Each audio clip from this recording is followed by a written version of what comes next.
বাবা একটু দাঁড়াও, একটু হাসো, হাসো হাসো হাসো, একটু হাসো, লজ্জা পেয়ে হাসো একটু। আপনাদের পছন্দের শীর্ষ রানীর নতুন একটা ভিডিওয় আপনাদের সকলকে স্বাগত জানাই। তো চলুন ভিডিওটা শুরু করা যাক। তো দেখতেই পাচ্ছেন শীর্ষ রানী তার দাদার সঙ্গে মানে মোহনপুরের মহোৎসবে যাচ্ছে। তো মহোৎসবের দিনও তো গিয়েছিল, কালী পূজার দিন আমরা সবাই মিলে যাচ্ছি, কারণ ওখানে আমার মাসির শাশুড়ির বাড়ি, তো উনি ইনভাইট করেছিল, তো তাই সবাই মিলে যাচ্ছি। তো শীর্ষ রানী, পিপি, আমি আর ওর দাদা শীর্ষ রানী আমরা চারজনে আগে চলে গিয়েছিলাম, আর ওর ঠাম্মি আর কাম্মা ওরা পরে আসবে। তো প্রথমে ওকে পাঠিয়ে দিয়ে আমি আর ওর পিপি একটু আইসক্রিম কিনে আর খেয়ে নিচ্ছিলাম, কারণ ও তো দেখলে বায়না করতো, আর ওর যেহেতু একটু সর্দি মতো করেছিল ওকে দেবো না, সেই জন্য আমরা আগে লুকি লুকি খেয়ে তারপরে মাম্মাকে নিতে এসেছি। তারপরে মাম্মাকে নিয়ে আমরা ওখানে দাঁড়িয়ে একটু মহোৎসব দেখে নিচ্ছিলাম, কারণ কালী পূজার দিনেও না একটা পালা ছিল, তো সেই পালাটা আমরা একটু শুনছিলাম। বাবা একটু ওইদিকে গিয়েছিল আর শুনছিলাম, আর ওকে নিচে লাভিয়ে দিয়েছি, দেখুন তারপরে ও কেমন দুষ্টুমিটা করছে।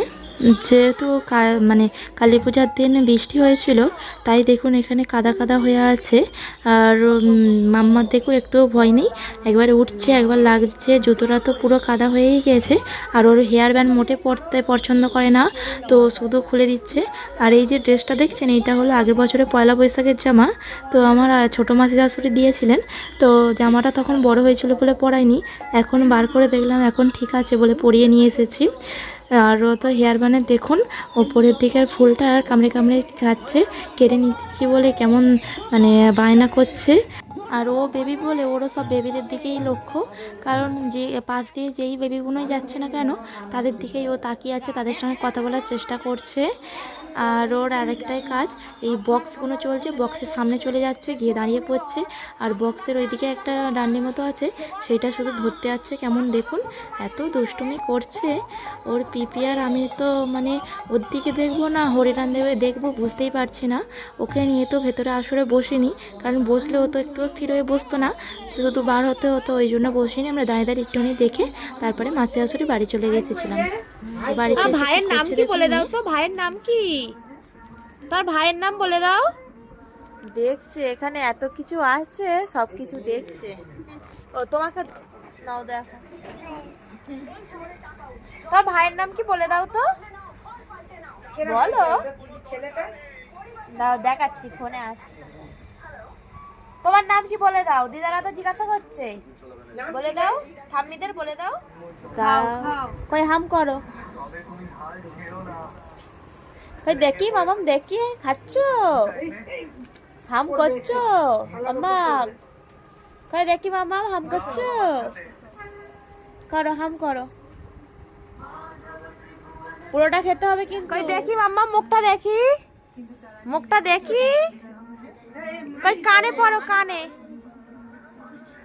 কই কানে পড়ো দেখি, কানে পড়ো দেখি, পড়ো পড়ো কানে পড়ো দেখি, হচ্ছে রে, ভালো করে পড়ো।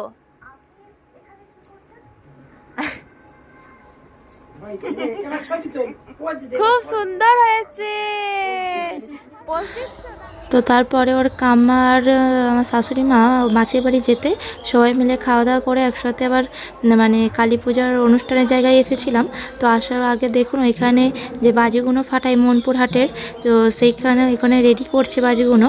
তো ওই বাজিগুলো আর দেখতে পারলাম না, কারণ শিশারানী এত কান্না করছিল যখন বাজিগুলো ফাটাচ্ছিল, যে ওই জন্য আমাদের বাড়িতে চলে আসতে বাধ্য হয়েছিলাম। আর দেখুন ওখানে ঠাকুরতলায় গিয়ে মাম্মা মন দিয়ে দেখছে ঠাকুরগুলোকে, আর এইটা হলো ওর পিপি। তো এদের বাড়ি গিয়েছিলাম আমরা সবাই মিলে, আর ও তো এক জায়গায় স্থির হয়ে বসেনি, একবার এইদিক একবার ওই দিক করছে, আমরা সবাই মিলে ওকেই সামলাতে ব্যস্ত। তো এখন সব জায়গায় যেহেতু ডিজে হচ্ছে, তাই জন্য মনপুরের মানে কালী পূজায় ডিজে হতো, তো সেটা অনেকটা রাত করে শুরু হয়েছিল, সেটা দেখার আর সৌভাগ্য আমাদের হয়নি, কারণ হরিনামের নামটা ভাঙতেই আমরা বাড়ি ফিরে এসেছিলাম। মাম্মা বাজি ফাটার সময় এত কান্না করছিল, ওর বাবা কাজ থেকে ফেরার পথে আমাদের নিয়ে বাড়ি ফিরে এসেছিলো। আর ওখানে দেখুন মাম্মা বসে বসে একটু নমো করে নিচ্ছে, খুব ক্লান্ত হয়ে পড়েছে, এত দৌড়াদৌড়ি করেছে, তাই ওখানে একটু বসে রেস্ট নিচ্ছিল। আর এখানে দেখুন একটা মানে কাকুর দোকানে গেছে, সে লজেন দিতে, আর ওকে তো লজেনটা কেটে দিতেই হবে। তো লজেনটা কেটে দিয়েছি বলে এখানে বসে বসে ওই ঢাকিরা ঢাক বাজাচ্ছে দেখছে, আর একটু বসে বসে গা দোলাচ্ছে। তো লজেন খাওয়া হয়ে যেতে ম্যাডাম উঠে পড়ে জল নিয়ে দেখুন এরকম দুষ্টুমি করছে। আমি ভেবেছি ও জল খাবে, ওই জন্য জল চাইছিল, দিয়েছিলাম, দেওয়ার পরেই এই অন্যায়টা করছে। তারপরে ওর পাপা চলে আসতে আমরা আইসক্রিম খেতে খেতে সবাই মিলে বাড়ি ফিরে এসেছিলাম। তো আজকের ভিডিও এই পর্যন্ত, দেখাচ্ছে নেক্সট ভিডিও। যদি ভিডিওটা ভালো লাগে অবশ্যই লাইক কমেন্ট শেয়ার করে দেবেন। Thank you for watching.